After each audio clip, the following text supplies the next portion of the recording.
Hey everyone, in this video, I'm going to show you on how you can add card on your Twitch account.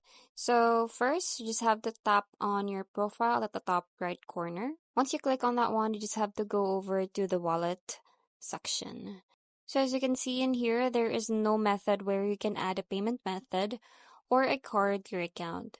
So what we're gonna do next is just purchase something in here, and then it will ask you to add your card details. So just go ahead and tap on this subscribe button right here. We're gonna click on this one so that we have to put here the account details. So as you can see in here, you have plenty of options. You can add your PayPal or also your card. So at the bottom, you will see there a section where you have to enter your payment details. So after that, it will ask you, or it will also give you an option where you can save your payment method from there. So that's pretty much it. That's how you can add a card on your Twitch account. I hope you find this video helpful. Thanks for watching, and I'll see you in my next one. Bye.